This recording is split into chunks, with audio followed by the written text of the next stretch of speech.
صلوات بھیجے محمد والے محمد مائک آن کر دیا.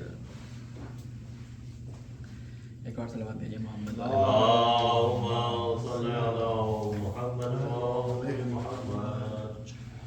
اعوذ باللہ من الشیطان اللعین الرجیم.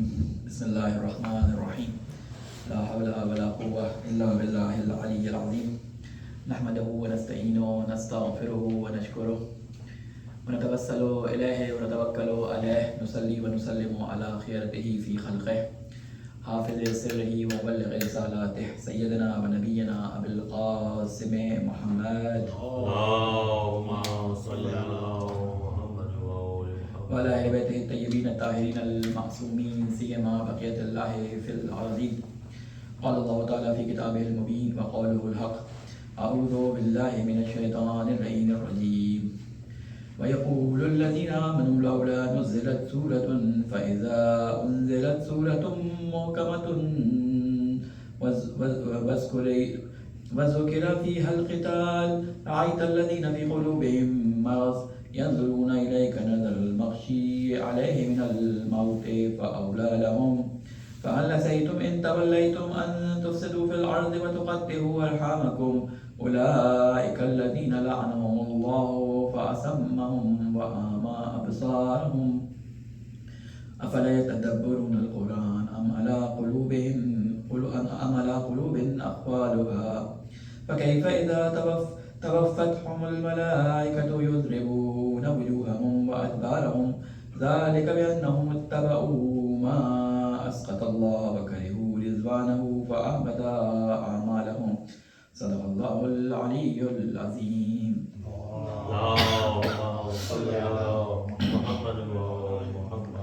السلام علیکم ورحمۃ اللہ وبرکاتہ. سب سے پہلے اپنے آپ کو اور تمام مومنین اور سننے والوں کو تقوی الہی کی وصیت اور تقوی الہی کی نصیحت کرتا ہوں.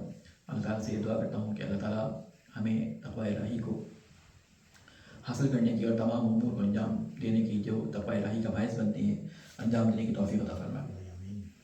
ہماری گفتگو پچھلے 3 ہفتوں سے جس موضوع پہ چل رہی ہے وہ موت، اس سے پہلے کے مسائل، موت کے وقت کیا ہوتا ہے اور موت میں کیا کیا چیزیں مشکلات کا باعث بنتی ہیں اور ان سے کس طرح بچا جا سکتا ہے. سب سے پہلے ہم نے گفتگو اپنے سامنے شروع کی تھی سکرات موت کے بارے میں کہ ایک وہ وقت آتا ہے کہ جب انسان کی پوری زندگی اس کے سامنے گزر جاتی ہے اور سارا جیسے کہتے ہیں زندگی کا برنامہ مرنے سے کچھ لمحے پہلے اس کے سامنے گزرتا ہے اور اس کو تمام چیزوں کے بارے میں معلوم ہو جاتا ہے کہ جو کام اس نے برے یا اچھے کیے ہیں ان کا نتیجہ اس کے سامنے اس کو نظر آنے لگتا ہے. پھر ایک منظر ہوتا ہے کہ موت کے اندر سختیاں کیوں ہوتی ہیں. اس پہ ہم گفتگو تقریباً کر چکے. آج جس موضوع پہ مجھے گفتگو کرنی ہے اس کے لیے میں نے جس سورہ کا انتخاب کیا ہے وہ سورہ محمد کی کچھ آیات ہیں. آیت نمبر 20 سے 30 کے درمیان یہ آیات ہیں. میں نے ان میں سے کچھ آیات پڑھی ہیں، ساری آیات نہیں پڑھی کیونکہ لمبی ہو جاتی. گفتگو کے دوران جتنی کور کر سکے کور کریں گے. اس میں جس چیز کی طرف توجہ دلائی ہے انشاءاللہ اس چیز کو ہم آپ کے سامنے آج بیان کریں گے.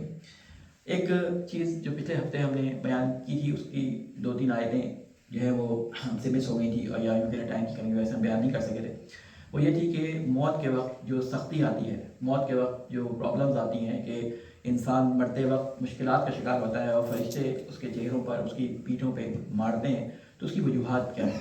ایک جو ظالم لوگوں کی موت کے بارے میں اللہ تعالیٰ قرآن مجید میں ایک منظر پیش کر رہا ہے کہ جو لوگ ظالم ہوں گے اور دنیا کے اندر ظلم ان کا شیوا رہا ہوگا ان کے بارے میں اللہ تعالیٰ فرماتے ہیں وَلَوْ تَرَىٰ إِذِ الظَّالِمُونَ فِي غَمَرَاتِ الْمَوْتِ وَالْمَلَائِكَةُ بَاسِطُو أَيْدِيهِمْ أَخْرِجُوا أَنفُسَكُمْ الْيَوْمَ تُجْزَوْنَ عَذَابَ الْهُونِ بِمَا كُنتُمْ تَقُولُونَ عَلَى اللَّهِ غَيْرَ الْحَقِّ وَكُنتُمْ عَلَىٰ آيَاتِهِ تَسْتَكْبِرُونَ. کہتے ہیں کہ اے کاش تم وہ منظر دیکھو. ظالموں کے بارے میں رسول اکرم صلی اللہ علیہ وسلم یا لوگوں مسلمانوں کو بتایا جا رہا ہے کہ اے کاش تم وہ منظر دیکھو جبکہ ظالم لوگ موت کے سکرات یعنی موت کی سختیوں میں ہوں گے اور موت والے فرشتے اپنے ہاتھ پھیلائے ہوئے ہوں گے، یعنی ان کو پکڑنے کے لیے ہاتھ پھیلائے ہوں گے اور کہیں گے کہ اپنی روحوں کو اپنے جسموں سے نکالو. آج تمہیں ذلت آمیز، ہون کہتے ہیں ذلت آمیز، آج تمہیں ذلت آمیز عذاب دیا جائے گا. اور اس کی وجہ کیا ہے؟ اس کی وجہ جو یہاں پہ بیان ہوئی وہ 2 وجوہات بیان ہوئی. ایک یہ کہ تمہارے خدا کے بارے میں غلط باتیں کرنے کا جو نتیجہ ہے وہ آج سختی کی صورت میں تمہیں تھپڑوں کی صورت میں یا تمہیں کمر پہ جسے کہتے ہیں کہ ضربوں کی صورت میں تمہیں مل رہا ہے کیا کہ سب سے پہلے تم ایک کام جو کرتے تھے اپنی زندگی کے اندر وہ یہ کرتے تھے کہ خدا کے بارے میں وہ باتیں کرتے تھے جو خدا نے نہیں کہی، یعنی اللہ کے بارے میں وہ باتیں منسوخ کرتے تھے جو اللہ سے منسوخ نہیں تھی، تم اللہ کے نام پر لوگوں کو جو ہے وہ دو نمبری ان کے ساتھ کرتے تھے۔ اور دوسری چیز جو تھا وہ آیات کے مقابلے میں تکبر تھا، یعنی آیات کے مقابلے میں تکبر کیا ہوتا ہے کہ اللہ تعالیٰ نے اپنی آیات کو اللہ تعالیٰ کی اس کائنات کے اندر چاروں طرف پھیلا ہوا ہم دیکھ سکتے ہیں ان تمام آیتوں کو، یہ چاند سورج ستارے یہ ندیاں یہ آسمان یہ ہر چیز جو اللہ تعالیٰ نے خلق کی ہے یہ ساری اللہ کی آیات ہیں۔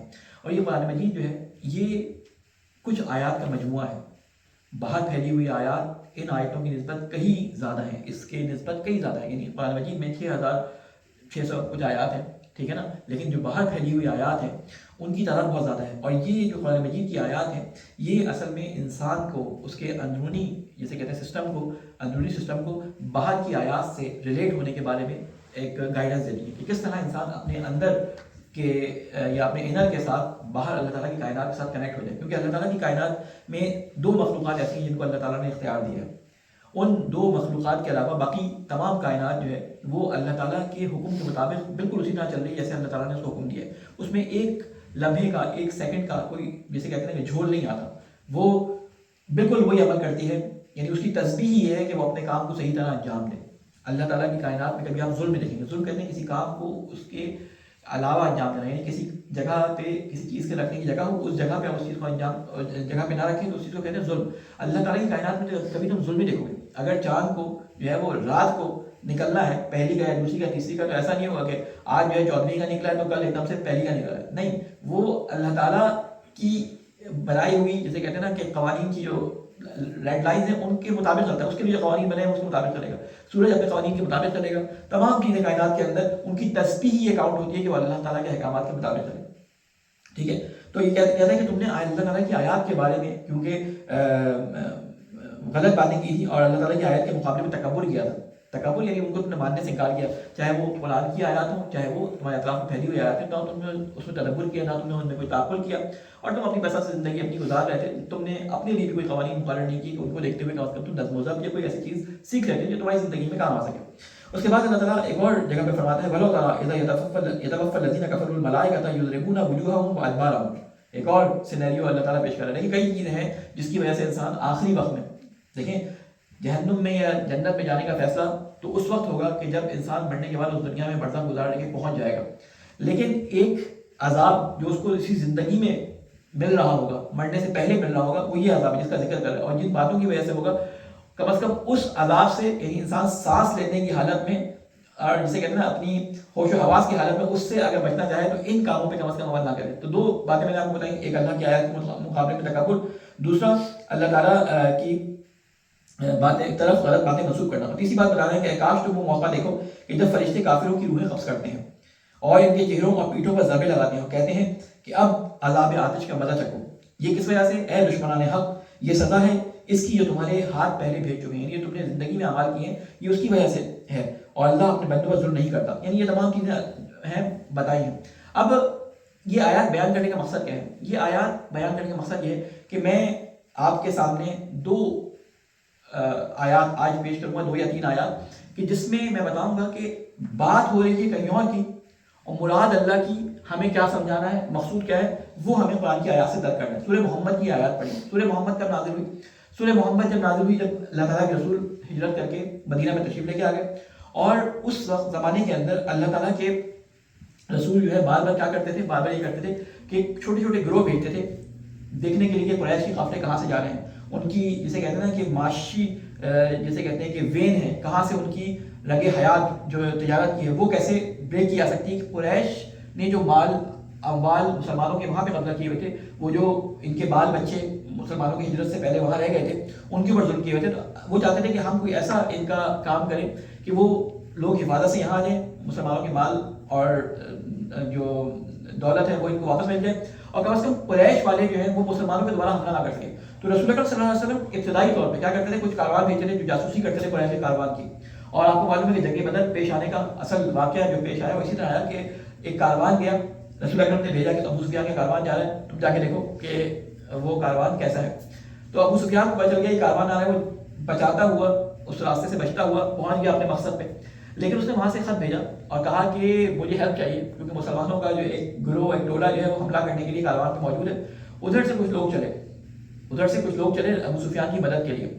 اب اللہ کے رسول کے سامنے جو ہے جو لوگ تھے انہوں نے اللہ کے رسول سے پوچھا، بلکہ اللہ کے رسول نے ان سے پوچھا کہ تمہارے سامنے دو آپشن ہیں، یا تو تم اس کاروان کے پاس جاؤ جو سامان تجارت لے کے واپس آ رہا ہے، یا تم اس گروہ کے پاس جاؤ جو جنگ کرنے کے لیے ہم سے آ رہا ہے۔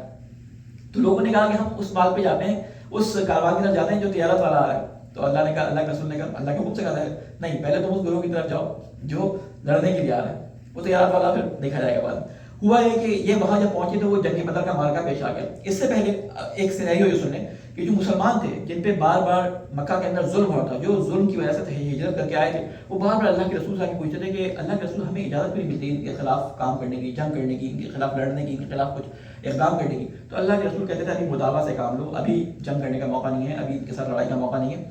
تو وہ بار بار اللہ کے رسول سے کہتے تھے، لیکن کچھ لوگ جو مدینہ کے اندر تھے وہ انہوں نے کبھی دیکھا ہی نہیں تھا سختیوں کو۔ وہ تو آئے تھے رسول اکرم صلی اللہ علیہ وسلم کے ان صحابیوں کی یعنی ہاتھ پہ جو مصعب بن عمیر کے ذریعے مسلمان ہوئے تو پھر مدینہ کے اندر اسلام پھیلا، وہ بڑے آرام طلب طریقے سے اسلام لے کے آئے تھے۔ ان میں سے کچھ لوگ ایسے تھے کہ جو اسلام ایک مجبوری کی خاطر لے کے آئے، اور مجبوری کیا تھی؟ آپ نے عبداللہ بن ابی کا نام سنا ہوگا۔ عبداللہ بن ابی کون تھا؟ عبداللہ بن ابی وہ تھا کہ رسول اکرم صلی اللہ علیہ وسلم کے آنے سے پہلے یہاں پر ایک مسئلہ چل رہا تھا، یہاں پہ لڑائی جھگڑے ہوتے رہتے تھے، یہودی بھی رہتے تھے، عیسائی بھی کچھ رہتے تھے، ان قبائل اوس و خزرج کے درمیان لڑائی جھگڑے ہوتے تھے۔ تو انہوں نے فیصلہ کیا اپنا ایک سردار بنایا۔ تو سردار بنانے کے لیے جس آدمی کو چنا گیا وہ عبداللہ بن ابی تھا۔ اس کا تاج واج بنا لیا گیا تھا، اسی کپڑے اپنے شیروانی سل چکی تھی اس کی۔ لیکن ہوا کیا کہ رسول اکرم صلی اللہ علیہ وسلم آ گئے۔ ابھی رسول اکرم صلی اللہ علیہ وسلم آ گئے تو اس کا تو تاج واج شیروانی سب رہ گئے، اس کو سرداری نہیں ملی۔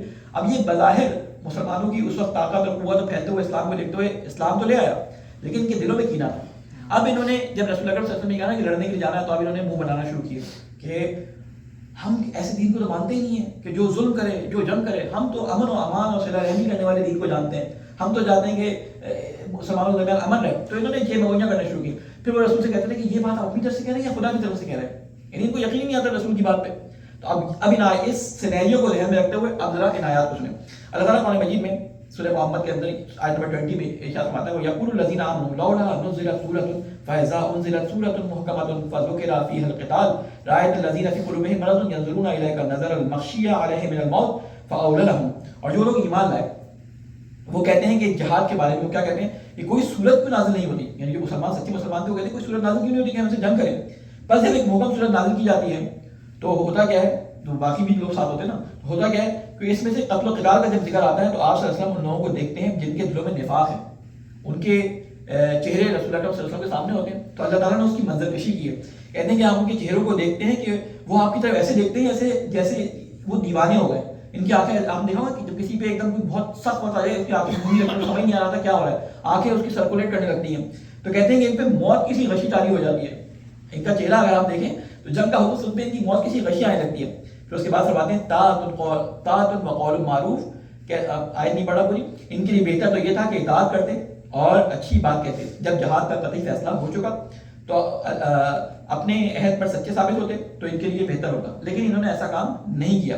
تو اب ان کے لیے اللہ تعالیٰ نے ایک بات بیان کی، بات آپ دیکھیں کیا ہو رہی ہے۔ انہوں نے بہانہ کیا کیا تھا کہ دیکھیں قطع رحمی ہوگی، ہم جب لڑنے آئیں گے تو ہمارے سامنے وہ لوگ آئیں گے جو ہمارے رشتے دار ہیں، ٹھیک ہے نا، ہمارے سامنے وہ لوگ آئیں گے جن سے ہماری وفاداری یا عہد بنا ہوا ہے، تو ہم ان کو ماریں گے، وہ قتل بھی ہوں گے، ہم بھی قتل ہوں گے۔ تو اس طرح ایک کیوس پھیلے گا، اس طرح ایک ظلم ہو جائے گا، ایک قطع رحم، یعنی کہتے ہیں باہمی رحمی رشتے کٹ جائیں گے، یہ بہانہ بنا دیتے۔ تو اللہ تعالیٰ نے ان کو کہا کہ فَهَلْ عَسَيْتُمْ إِن تَوَلَّيْتُمْ أَن تُفْسِدُوا، کہ اگر تم سے یہی توقع ہے، اگر تمہیں یہی توقع ہے کہ اگر تم یہ حکومت پا لیتے، فرض کرو تم اگر جنگ جیت جاتے یا تمہیں اولویت، تمہیں ولایت مل جاتی، حکومت مل جاتی، تو کیا کرتے؟ تو اقتدار مل جانے کے بعد تم زمین میں کیا کرتے؟ فساد برپا کرتے، زمین میں فساد برپا کرتے، ٹھیک ہے۔ اور اگلا کام کیا کرتے؟ تم اپنے قرابت داروں کے حق کو قطع کر دیتے، لفظ جو اللہ تعالیٰ نے استعمال کیا وَتُقَطِّعُوا أَرْحَامَكُمْ، اور تم اپنے قرابت داروں کو، اپنی قربتوں کو، اپنے قریبی رشتہ داروں کو، اپنے رحمی رشتہ داروں کو، ان سے تعلق کو توڑ دیتے۔ یعنی اللہ تعالیٰ نے جنگ بدر ایک واقعہ بیان کرے ہے، یہ بظاہر لڑائی اور بڑھائی کی بات، لیکن اللہ تعالیٰ مسلمانوں کی اندرونی حالت کو اس وقت بیان کر رہے ہیں۔ یعنی وہ مسلمان جو بظاہر مسلمانوں کے نام سے تھے، کیونکہ یہ سورت جو ہے یہ اولا لہم کا مطلب پتہ ہے کیا ہوتا ہے؟ اولا لہم ابھی اگلی آیت میں آئے گا، اولا لہم کا مطلب ویل ہو ان کے اوپر حیف ہے، ان کے اوپر پھٹکار ہے، ٹھیک ہے نا، یہ اس معنی میں آیا ہے۔ تو کہتے ہیں کہ یہ مسلمانوں کو وہ کرنا تھا، سکھانا تھا کہ تمہارے اندر کیا حالات چل رہے ہیں۔ مسلمانوں کے روپ میں تھے نا منافقین، تمہارے اندر کیا حالات ہیں، یعنی اللہ تعالیٰ یہ بتا رہا تھا کہ جنگ جو تمہارے بظاہر سامنے آئی ہے یہ اصل میں تمہاری اندرونی آزمائش کے لیے ہے۔ اور اندرونی آزمائش کس چیز کی ہے؟ کہ اندرونی آزمائش اس چیز کی ہے کہ وہ چیز جس کی وجہ سے زمین میں فساد برپا ہوتا ہے، وہ کیا چیز ہے؟ وہ ہے قطع رحم۔ یعنی جنگی بدر کے بیک گراؤنڈ میں اللہ تعالیٰ ایک بات بتانا چاہ رہا ہے مسلمانوں کو کہ قاطع رحم، رشتوں کو قطع کرنے والا، رشتوں کو توڑنے والا، رشتوں کو گرو کرنے والا اصل میں زمین میں فساد کا باعث بنتا ہے۔ رشتہ دار جو ہے وہ سامنے کھڑے ہوتے ہیں تو ان کو مارنا ہوتا ہے جنگوں کے اندر، تو وہ اس سے بہانہ لیتے تھے، کہتے نہیں اللہ کو ان سب چیزوں پہ اوپر ہے۔ تو سوال کیا پیدا ہوتا ہے؟ سوال یہ یہاں پہ پیدا ہوتا ہے کہ آیا یہ جو مسلمانوں کا جنگ پہ جانا ہے یہ صرف اس لیے ہے کہ رسول خدا کوئی اپنی حکومت قائم کرنا چاہتے ہیں، کسی جگہ پہ قبضہ کرنا چاہتے ہیں، کسی جگہ پہ اپنی جسے کہتے ہیں ڈھاک بٹھانا چاہتے ہیں؟ نہیں، یہ اللہ کے حکم کے لیے، یعنی اللہ کے رسول کا، یا یوں کہہ لیں کہ ہر وہ کام جو رسول اکرم صلی اللہ علیہ وسلم نے مسلمانوں کو حکم دیا تھا اس کام کو انجام دو، وہ کام مقصد اس کا ایک ہوتا تھا۔ روزے آپ رکھتے ہیں، اس کا مقصد کیا ہوتا ہے؟ اللہ تعالیٰ کی رضا۔ نماز آپ پڑھتے ہیں، عبادتوں کی شکل مختلف ہوتی ہے لیکن ان کا مقصد اصل میں کیا ہوتا ہے؟ رضا خدا حاصل کرنا، تقوی خدا حاصل کرنا۔ تو کہتے ہیں کہ یہ جو جنگ ہو رہی ہے اس میں تمہارا ٹیسٹ کیا کیا جا رہا ہے کہ اگر اس جنگ کے اندر تم جاؤ گے تو تمہارے اندر جو چھپے ہوئے کینے ہیں وہ ظاہر، یعنی اگر نہیں ہوئے تو اس کا مطلب تم اسلام پہ پکے ہو۔ اگر تمہارے کینے ظاہر ہو گئے، کیونکہ اگلی آیات میں فرمایا، پوری آیات نہیں پڑھ رہا، اگلی آیات میں فرمایا کہ ان کے کینے اللہ تعالیٰ جو چھپاتا ہے ان کو ظاہر کر دے گا۔ تو اللہ تعالیٰ کے رسول یہاں پہ کیا کہہ رہے ہیں؟ اللہ تعالیٰ کے رسول یہ کہہ رہے ہیں کہ دیکھو تم جو فساد زمین میں پھیلاتے ہو اس کی اصل وجہ کیا ہے کہ تم صلہ رحم نہیں کرتے، قطع رحم کرتے ہو، لوگوں سے رشتے کاٹ دیتے ہو۔ اور اس کی سب سے بڑی جو اللہ تعالیٰ سزا بیان کرتا ہے اس جگہ پر وہ یہ بیان کرتا ہے کہ ایک صلوات بھیجو محمد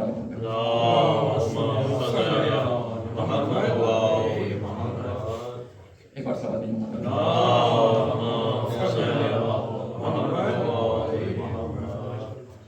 اس کی سزا یہ بیان کرتا ہے اللہ تعالیٰ کہ اس کی وجہ سے تم اللہ تعالیٰ کی نظر میں ملعون قرار پاؤ گے، ٹھیک ہے۔ قرآن مجید میں کئی جگہوں پہ اس بات کو ذکر کیا گیا ہے کہ وہ شخص جو اپنے رشتہ داروں کے ساتھ تعلقات کو توڑتا ہے اس شخص کو اللہ تعالیٰ نے کیا کہا ہے؟ ملعون کہا گیا۔ اللہ تعالیٰ نے اس کو دوزخی کہا ہے، اللہ تعالیٰ نے اس کے اوپر اپنے رحم سے دوری کی، جسے کہتے ہیں کہ حد کو مقرر کر دیا۔ قرآن مجید میں کئی جگہوں پر آپ نے لفظ حدود پڑھا ہوگا، لفظ حدود کے بارے میں آپ نے سنا ہوگا کہ حدود کیا چیز ہے۔ حدود اللہ تعالیٰ کی وہ ریڈ لائنس ہیں، اللہ تعالیٰ کے وہ قوانین ہیں کہ اللہ تعالیٰ کہتا ہے کہ اس کو اگر تم نے کسی نے کراس کیا تو میں اس کو بخشوں گا نہیں۔ ان میں سے بہت سارے ہیں، ایک شرک ہے، اس میں سے ایک مثلاً ماں باپ سے جو ہے وہ کیا کہلاتی ہے، جو ماں باپ نکال دیتے ہیں، آنکھ، ماں باپ سے آنکھ ہے۔ اس طرح کی بہت ساری چیزیں بیان کی۔ وہاں پہ ایک چیز بیان کی ہے کہ انسان کی زندگی میں کمی کا باعث یا اللہ تعالیٰ سے رحمت کی دوری کا باعث ایک چیز جو ہے وہ قطع رحمی ہے۔ دو طرح کے رحمی رشتے انسان کے زندگی کے اندر ہوتے ہیں۔ ایک وہ رحمی رشتے جو اللہ تعالیٰ نے بنائے ہیں، ایک وہ رحمی رشتے جو انسان خود بناتا ہے۔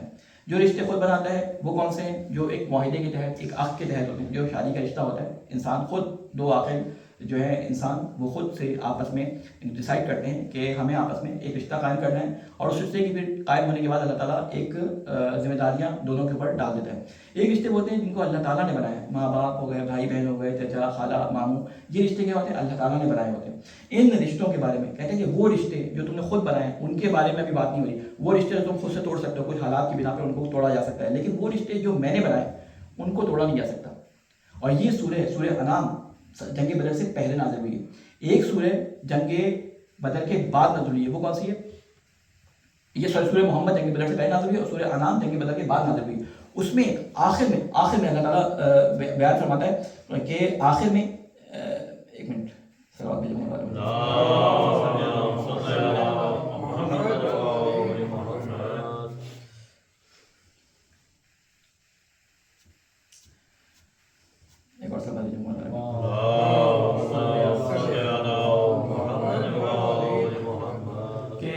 بعض تم میں سے وہ لوگ ہیں کہ جو رشتوں کو قطع کرتے ہیں، جو رحمی رشتوں کو کاٹتے ہیں، اور اللہ تعالیٰ نے ان کے لیے عذاب لکھا ہے۔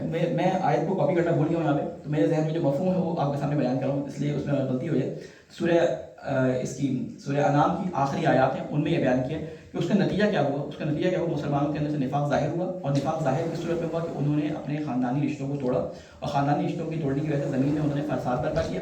فساد برپا ہونے کی اللہ تعالیٰ نے جو مین ریزن بتائی کہ فساد برپا ہونے کی سب سے مین ریزن دنیا کے اندر جتنے بھی فسادات ہیں ان کی مین ریزن رشتوں کا رحمی رشتوں کا ٹوٹنا ہے، چاہے وہ بڑی جنگ ہو، چاہے وہ کسی کا ڈرگ ایڈکٹ ہونا ہو، چاہے وہ گھر کے اندر بے سکونی ہو، چاہے وہ کسی بچے کا قاتل بننا ہو، چاہے کسی شخص کا اسمگلنگ کرنا ہو. اگر آپ ان تمام ریکارڈس کو اٹھا کے دیکھیں تو ان کے پیچھے ایک بروکن فیملی نظر آتی ہے، ان کے پیچھے ایک بروکن فیملی نظر آتی ہے. یا بچے ماں باپ کی وجہ سے سفر کر رہے ہوتے ہیں، یا باپ بچوں کی وجہ سے سفر کر رہے ہوتے ہیں ماں باپ، یا خالہ خالو رشتہ دار ماموں جو رحمی رشتہ دار خالو نہیں رحمی رشتہ دار ہیں وہ آپس میں رشتوں کو کاٹ چکے ہوتے ہیں.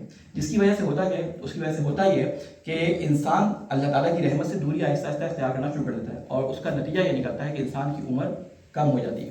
بہت سارے اس کے واقعات بیان ہوئے ہیں لیکن اس کا بیان کرنے کا بھی وقت نہیں ہے. ایک واقعہ میں آپ کے سامنے ذکر کروں گا، اس کے بعد مجھے محمد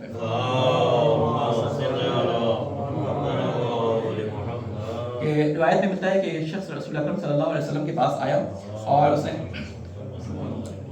عرض کیا کہ میں اپنے کچھ رشتہ داروں کے ساتھ نیکی کرتا ہوں لیکن وہ مجھے اذیت دیتے ہیں. ایک شخص آیا کہ میں اپنے رشتہ داروں کے ساتھ نیکی کرتا ہوں لیکن وہ مجھے اذیت دیتے ہیں، تو میں کیا ان سے اپنا تعلق ختم کر دوں؟ اس نے سوال کیا کہ میرے رشتہ دار ہیں، میں کچھ بھی کروں اچھا، لیکن مجھے وہ میرے خلاف باتیں کرتے ہیں، مجھے سناتے ہیں. تو آپ صلی اللہ علیہ وسلم نے فرمایا اذن یرفثکم اللہ جمیعا، یعنی اگر تم ایسا کرو گے تو اللہ تم سب کو اپنے حال پر چھوڑ دے گا. یعنی نہ اللہ تمہاری مدد کرے گا نہ ان کی مدد کرے گا. وہ تو اذیت کرتے ہی کرتے ہیں اور تم اس کے بدلے میں ان سے ملنا چھوڑ دو گے تو اللہ تم سب کو تمہارے حال پہ چھوڑ دے گا. آپ ایک دعا کرتے ہیں کہ لا تکلنی، اے اللہ ایک لمحے کے لیے بھی ہمیں ہمارے حال پہ نہ چھوڑنا. ٹھیک ہے نا، ایک لمحے، کیونکہ اللہ تعالیٰ اگر ہمیں ہمارے حال پر ایک لمحے کے لیے بھی چھوڑ دے تو اس سے ہوگا کیا کہ ہم بھٹک جائیں گے. اس لیے ہم کہتے ہیں کہ آخری وقت تک اللہ ہمیں ہمارے حال پر قائم رکھنے کے لیے تو ہمارے ساتھ رہنا. تو کہتے ہیں کہ اگر تم ان سے قطع تعلق کر لو گے ان کی عزت کی وجہ سے تو ہوگا کیا کہ اللہ تعالیٰ تم سب کو ان کے حال پہ چھوڑ دے گا. یعنی اگر تم ایسا کرو گے تو اللہ تمہیں اپنے حال پہ چھوڑے گا. اس شخص نے عرض کیا پھر میں کیا کروں؟ تو آپ نے فرمایا تؤتی من حرمک وتصل من قطعک وتعفو عمن ظلمک فاذا فعلت ذلك كان الله عز وجل لك عليهم ظہیرا. کہتے ہیں جو تمہیں محروم کرے اس کے ساتھ اللہ تعالیٰ کے رسول نے کرائے ہے بتایا جو تمہیں محروم کرے اس کو عطا کرو. اگر کسی نے آپ کے ساتھ تعلقات کو کاٹا ہوا ہے یا آپ کسی چیز کو آپ سے چھین لیا ہے مثال طور پہ، تو کوشش کریں کہ آپ کوئی ایسا موقع ہاتھ سے جانے نہ دیں کہ اگر آپ اس کو یا اس کے بچوں کو کوئی ایسی چیز دے سکیں اپنی طرف سے ہدیہ دے کہ اس کو کم از کم یہ احساس ہو جائے کہ وہ برا کر رہا ہے لیکن آپ اس کے ساتھ برا نہیں کریں. تو رسول اکرم فرماتے ہیں کہ تم جو ہے اگر کسی نے تمہیں محروم کیا ہے تو اس سے کیا کرو؟ ادا کرو. اور اگر کوئی تم سے تعلق توڑ لے تو اس تعلق کو تم جوڑو. بہت سارے لوگ ہیں خاندان کے اندر بھائی بہنوں سے نہیں مل رہے، ماں باپ بچوں سے نہیں مل رہے، بچے ماں باپ سے نہیں مل رہے. آج کل تو کانٹیکٹ بڑا آسان ہو گیا ہے، ایک فون کال، ایک خط، ایک ای میل، ایک کسی بھی طریقے سے رابطہ کرنا بہت اب آسان ہو گیا.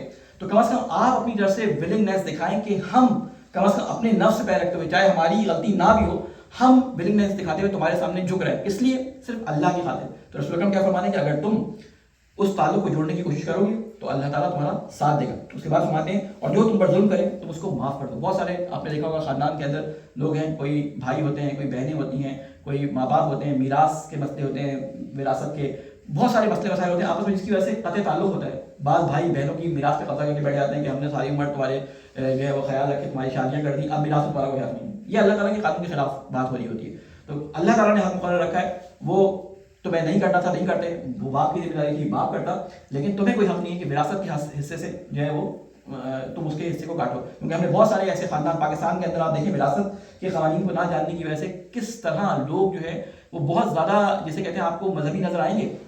بزنس ہوں گے تو بڑے زبردست انہوں نے انتظامات کیا ہوں گے کہ بزنس شروع کرنے سے پہلے یاسین کی تلاوت لگائیں گے اور اگربتیاں جلائیں گے اور جو ہے وہ 4 فقیروں کو صدقہ دیں گے، اور جس پیسے پہ بزنس کر رہے ہوں گے وہ بہنوں کا پیسہ کھا کے بزنس تعمیر کیا ہوگا.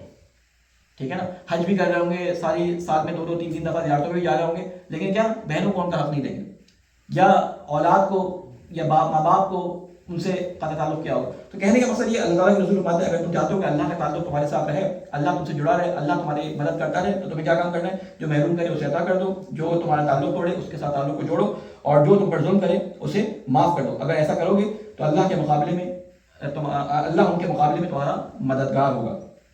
اور یہ یعنی ہم اپنی زندگی میں جو واقعات سنتے ہیں، ائمہ علیہ السلام سے متعلق واقعات سنتے ہیں یا ان کی سیرت کے متعلق واقعات سنتے ہیں، اس کی یعنی صرف ثواب کی نیت نہیں ہونی چاہیے. اس کی نیت یہ نہیں چاہیے کہ ہم واقعات سن کے ثواب حاصل کریں، نہیں، ثواب تو حاصل ہو ہی جائے گا، لیکن اصل میں ان واقعات کے اندر کوئی نصیحت یا کوئی حکمت چھپی ہوتی ہے. آپ امام صادق علیہ السلام کے بارے میں سوچیں کہ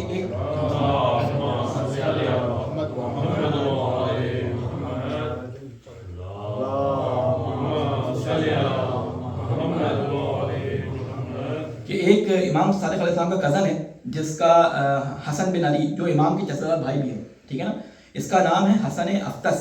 حسن افتس کے نام سے مشہور ہے، اور یہ ایک بہت ہی بہادر اور مضبوط، جسے کہتے ہیں اعصاب اور جنگی صلاحیتیں رکھنے والا شخص ہے. اور اس کو رمح آل ابو طالب بھی کہا جاتا ہے. رم کہتے ہیں نیزے کو، یعنی آل ابی طالب کا نیزہ، اتنا وہ ہے، یعنی بہادر ہے. لیکن امام صادق علیہ السلام کے ساتھ اس کی نہیں بنتی ہے. امام صادق علیہ السلام کے ساتھ یہ ہمیشہ ٹسل میں رہتا ہے. اور امام صادق علیہ السلام کے جو ایک اور بھائی ہیں جنہوں نے ایک تحریک شروع کی، جن کا نام تھا عبداللہ محض. انہوں نے حکمران کے خلاف، اس وقت جو منصور دوانقی حکمران تھا، اس کے خلاف ایک تحریک شروع کی. امام صادق علیہ السلام کو پتا تھا کہ یہ تحریک کامیاب نہیں ہوگی.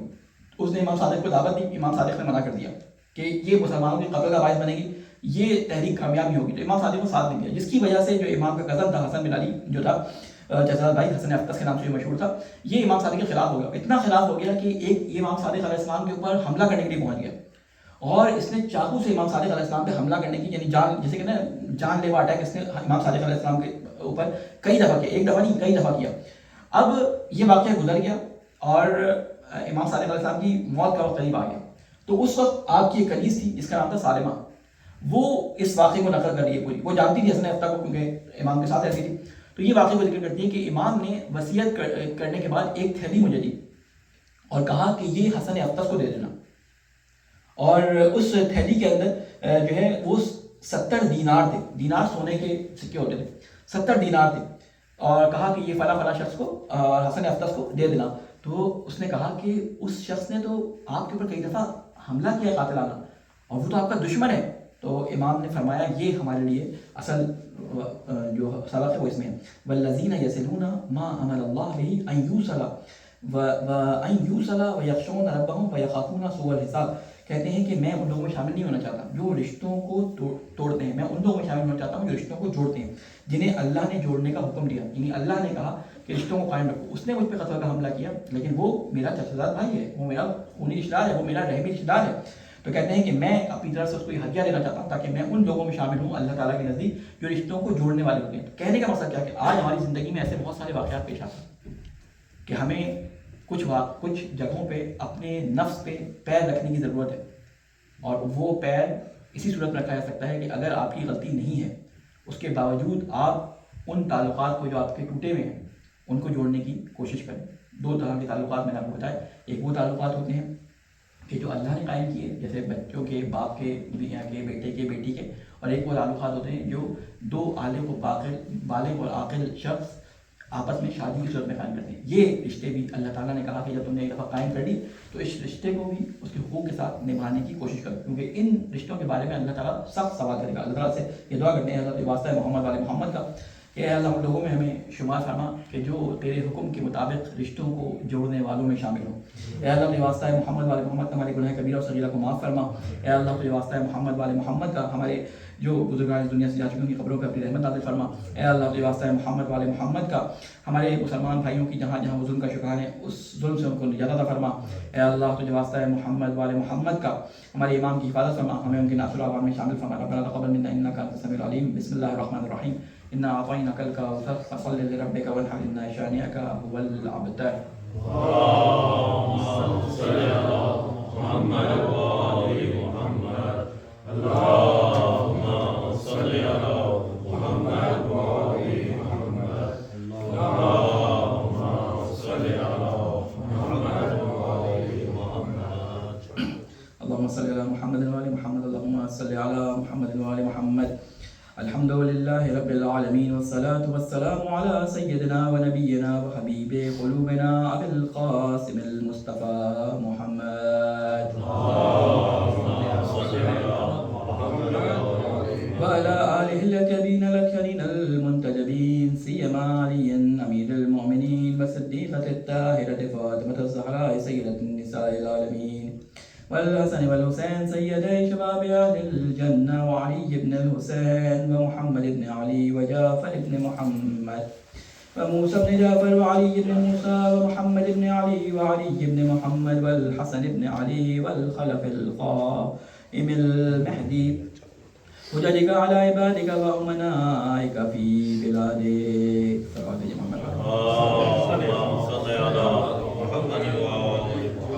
السلام علیکم ورحمۃ اللہ وبرکاتہ.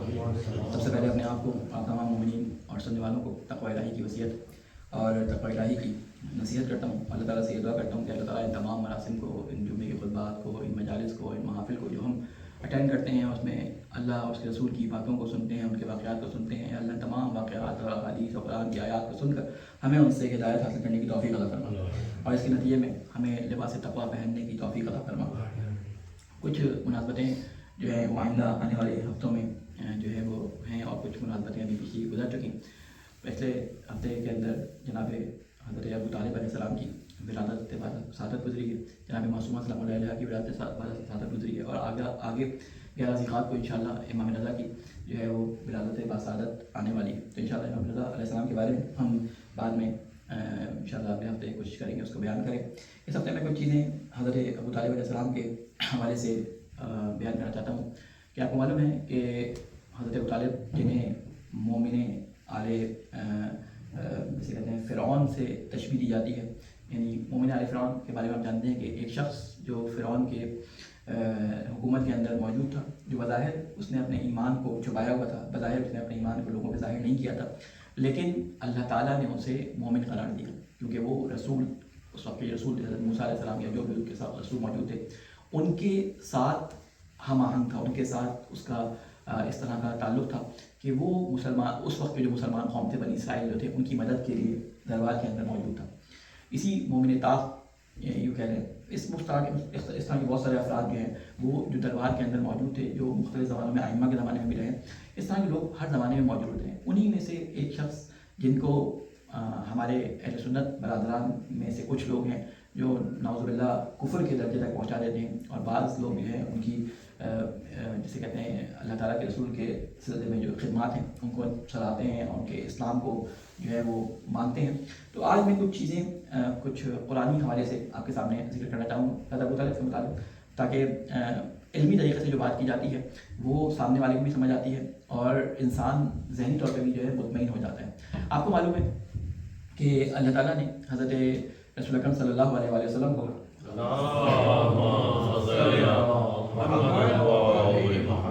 جو ہے وہ فرمایا تھا کہ تم اگر ان لوگوں کے بارے میں، کچھ لوگ تھے منافقین یا کچھ ایسے لوگ تھے جن کے بارے میں رسول اکرم صلی اللہ علیہ وسلم دعا کرنا چاہتے تھے، یہ جو بھی تھا رسول اکرم کی دعا کے الفاظ تھے، تو قرآن کی آیت ہے وہ، تو رسول اکرم کو فرمایا تھا کہ 70 دفعہ بھی ان کے لیے تم استغفار کرو گے تو ہم ان کو معاف نہیں کریں گے. اس آیت کے شاہ نزول میں جو بہت سارے اہل سنت کے علماء ہیں وہ بیان کرتے ہیں، سورۃ توبہ کی آیت تھی تو وہ بیان کرتے ہیں کہ یہ جناب ابو طالب کے بارے میں بیان کیا گیا ہے نعوذ باللہ کہ رسول اکرم صلی اللہ علیہ وسلم آخری وقت قریب تھا، وہ گئے حضرت ابو طالب سے ملنے کے لیے، تو وہاں پہ عباس اور دوسرا شخص ابو سفیان تھا یا کوئی اور، اس کا نام مجھے بھی ذہن میں نہیں ہے، تو یہ 2 شخص وہاں موجود تھے اور رسول اکرم صلی اللہ علیہ وسلم کو دیکھا، محمد ان کے لاڈلے تھے، رسول اکرم صلی اللہ علیہ وسلم کو دیکھا کہ وہ حضرت طالب کے پاس آئے ہیں اور روتے ہوئے آپ نے اپنے چچا کا ہاتھ جو ہے وہ ہاتھ میں لیا اور کہا چچا اگر آپ ایمان لے آئیں تو میں اللہ تعالیٰ سے آپ کی سفارش کروں گا. ٹھیک ہے، یہ شان نزول بتایا ہوا ہے، سننے میں اور سنیے گا. سورۃ توبہ کی آیت ہے اور اس کے شان نزول میں یہ واقعہ بیان کیا ہے کہ رسول اکرم آئے اور حضرت ابو طالب نے اپنے بھتیجے کو دیکھا، محبت تھی، ان کی آنکھوں میں بھی آنسو آ گئے. وہ کلمہ پڑھنا چاہتے تھے کہ یہ 2 جو شخص کھڑے تھے انہوں نے کہا کہ ابو طالب کیا تم اپنے باپ دادا کے دین سے پھر جاؤ گے؟ تو پھر وہ دینی حمیت، ایک خاندانی حمیت ابو طالب کے دل میں آئی اور انہوں نے کلمہ پڑھنے سے انکار کر دیا. اس طرح 2 یا 3 دفعہ ہوا اور پھر رسول اکرم روتے ہوئے وہاں سے چلے گئے اور ابو طالب نے کلمہ نہیں پڑھا اور وہاں پہ یہ آیت نازل ہوئی نعوذ باللہ کہ اے رسول اگر تم ان کے بارے میں 70 دفعہ بھی ان کے بارے میں جتنی بھی استغفار کرو گے اللہ ان کو معاف نہیں کرے گا. اب سوال یہ پیدا ہوتا ہے، اب علمی طریقے سے آ جائیں، یہ آپ نے واقعہ سن لیا، اب سوچیں کوئی اس واقعے کو پڑھے، ان کی کتاب جیسے اگر ہماری جیسے کافی ہے ان کے پاس بخاری ہے، ان کی بخاری کی کتاب میں یہ واقعہ نقل ہوا ہو تو جیسے آپ کافی کی روایت کو سن کے کہتے ہیں یار ٹھیک ہے ہمیں سمجھ نہیں آ رہا ہوگا لیکن واقعہ تو ظاہر کافی میں ذکر کیا ہے، شیخ کلینی نے امام صادق سے منسوخ کیا ہے تو صحیح ہوگا. تو آپ اس سچویشن کو ذہن میں رکھیں کہ ان کے ساتھ کیا ان کو یہ بات سنائی گئی تو اب ان کے لیے تو یقین کرنا وہ کیسے مان سکتے ہیں، یعنی کچھ بھی ہو جائے وہ کیسے مان سکتے ہیں کہ اللہ جب منع کر رہا ہے تو ہم کیسے شیعوں کی باتوں کو مان کے ابو طالب کو جو ہے مسلمان مان لیں۔ اب اس کو علمی طریقے سے ایک نظر آپ کے سامنے بیان کرتے ہیں۔ سورہ توبہ آپ کو عالم قرآن مجید کی آخری نازل ہونے والی سورہ ہے، تقریباً آخری سورہ نازل ہوئے ہیں ان میں سے ہے، اور یہ ہجرت کے تقریباً 7 سال بعد 8 سال بعد جو ہے وہ نازل ہوئی ہے۔ حضرت ابو طالب کا انتقال کب ہوا؟ حضرت ابو طالب کا انتقال ہوا ہجرت سے پہلے مکے کے اندر، یعنی مکے کے 8ویں سال کے اندر حضرت ابو طالب علیہ السلام کا انتقال ہوا۔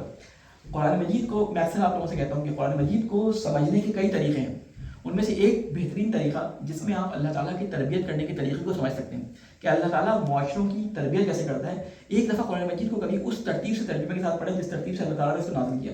یہ ترتیب اللہ تعالیٰ نے کفار کی حالات دیکھتے ہوئے، رسول اکرم صلی اللہ علیہ وسلم کے ان کے ساتھ معاملات کو دیکھتے ہوئے رسول کو بھی گائیڈ کر رہے تھے اور کفار کو بھی تربیت کرنے کے لیے رسول کو بتا رہے تھے کس طرح اس وقت کو کس چیز کی ضرورت ہے، یعنی معاشروں کی تربیت کے لیے اللہ تعالیٰ مسلسل گائیڈنس دے رہا تھا تربیت کے، معاشروں کی تربیت کے لیے۔ تو کبھی آپ ایک دفعہ قرآن مجید کو اگر ترتیب نزول کے لحاظ سے ایک دفعہ ترجمے کے ساتھ پڑھیں گے تو آپ کو بہت سارے وہ سوالات، بہت سارے وہ اشکالات جو آپ کے ذہنوں میں آپ نے سنے ہوں گے یا باہر سے کیے جاتے ہیں ان کے جوابات تو ملیں گے، لیکن آپ کو 2-3 چیزیں سمجھ آئیں گی کہ اللہ تعالیٰ نے کس طرح کس ترتیب سے کیا بات بتائی ہے۔ یعنی اگر آپ کسی کی تربیت کرنا چاہتے ہیں، کسی معاشرے کی، کسی خاندان کی، کسی بچے کی، کسی اولاد کی، تو آپ کو شروع کہاں سے کرنا ہے۔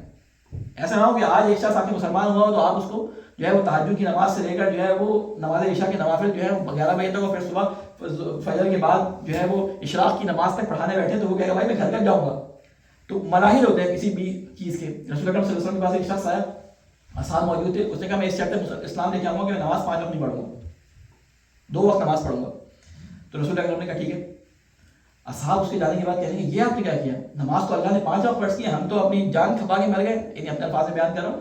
ان کو آپ نے 2 وقت کی نماز کا جیسے پرمیشن دے کے کہہ دیا اسلام لے آؤ۔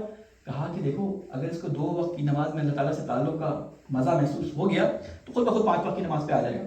تو تربیت کا ایک مراحل ہوتے ہیں، تربیت کے مراحل ہوتے ہیں، کس کے ساتھ کیا کرنا ہے۔ آپ کے لیے حکم ہو سکتا ہے کچھ اور ہو، آپ کے بچے کے لیے کچھ اور ہو، آپ کے ساتھ جو لوگ ابھی مسلمان نہیں ہو ان کے لیے کچھ اور حکم ہو۔ تو وہ قرآن مجید کو سمجھنے کے لیے آپ ایک دفعہ ترتیب نزول کے لحاظ سے پڑھیں۔ تو اب کیا ہوا، تو یہ منسوخ کر دی گئی سورہ توبہ کی اس آیت کی جو شان نزول ہے وہ حضرت ابو طالب کی وفات کے ساتھ منسوخ کر دی گئی۔ اب اگر ہم ان کو یہ بتائیں کہ دیکھو بھائی سورہ توبہ کا وجود ہی اس وقت موجود نہیں تھا جب حضرت طالب کی جو ہے شہادت یا وفات ہوئی ہے، تو کس طرح سے یہ آیت 8-10 سال پہلے ابو طالب کے لیے آ سکتی ہے؟ اس وقت ابو طالب کے لیے وہ نہیں کہہ رہے تھے، اس وقت تو یہ معاملہ ہی پیش نہیں آیا اس طرح کوئی۔ تو کہنے کا مقصد یہ کہ علمی طور پہ اگر آپ بتائیں گے نا تو ان کو یہ بات سمجھ آ جائے گی، علمی طور پہ اگر آپ سمجھائیں گے یہ بات سمجھ آ جائے گی۔ بہرحال حضرت ابو طالب کی خدمات بہت زیادہ ہے، ٹائم ہمارے پاس بہت کم بچا ہے کہ اس طرح اللہ تعالیٰ نے ان کی جسے کہتے ہیں کہ قدر دانی کی ہے قرآن مجید کے اندر کہ اے رسول ہم نے آپ کو بھٹکتا ہوا یعنی وجد کا ضالن فہدا، ضال کہتے ہیں کہ راست، یعنی آپ ادھر سے ادھر تھے، یعنی آپ کے والد کا انتقال ہو گیا، آپ کی والدہ کا انتقال ہو گیا، دادا کا انتقال ہو گیا، یعنی آپ کا سرپرستی میں آپ کو لینے کے لیے کوئی تیار نہیں تھا۔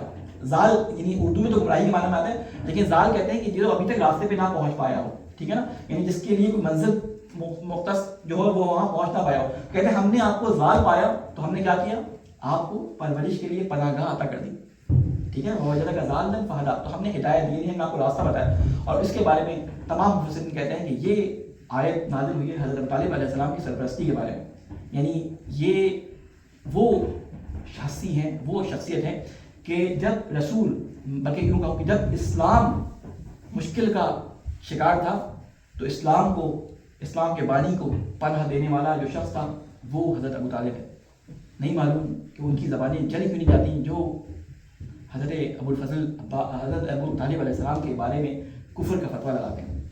ہم پورے عقیدت اور پورے احترام کے ساتھ جس طرح امام حسین علیہ السلام کے اصحاب کو یاد کرتے ہیں، ہم اگر دوسری طرف نگاہ بڑھائیں کہ اصحاب کے ساتھ جو لوگ بنی ہاشم کے شہید ہوئے، اس میں ساری کی ساری بنی ہاشم کی وہ نسلیں موجود تھیں جو ابو طالب کی اولاد میں سے تھیں، چاہے وہ جعفر ہوں، چاہے وہ آپ مسلم دیکھ لیں، عبداللہ دیکھ لیں، عبداللہ کے بیٹے، جعفر کے بیٹے، عقیل کے بیٹے، یہ سارے کے سارے وہ شہید ہیں جو بنی ہاشم کے عنوان سے امام حسین علیہ السلام کے ساتھ جو ہے وہ شہید ہوئے۔ نہ صرف حضرت طالب نے خود اپنی قربانی دی بلکہ اپنے بچوں کی اور بچوں کے بچوں کی بھی قربانی ابو طالب کی اسلام کے بعد تک جو ہے وہ رسول کی تبلیغ کے اندر وہ اپنا حصہ بناتے ہیں. اللہ تعالیٰ سے یہ دعا کرتے ہیں کہ اے اللہ یہ واسطہ ہے محمد والے محمد کا کہ جس طرح تو نے ابو طالب کو رسول کی کفالت کے لیے اور ان کی مدد کے لیے چنا تھا، اے اللہ تمام مسلمانوں کو یہ توفیق عطا فرما کہ وہ حضرت ابو طالب کے اس احسان کو مانیں اور ان کی قدردانی جو ہے اس کا حق ادا کریں. اے اللہ کے واسطہ محمد والے محمد ہمارے گناہوں کو معاف فرما.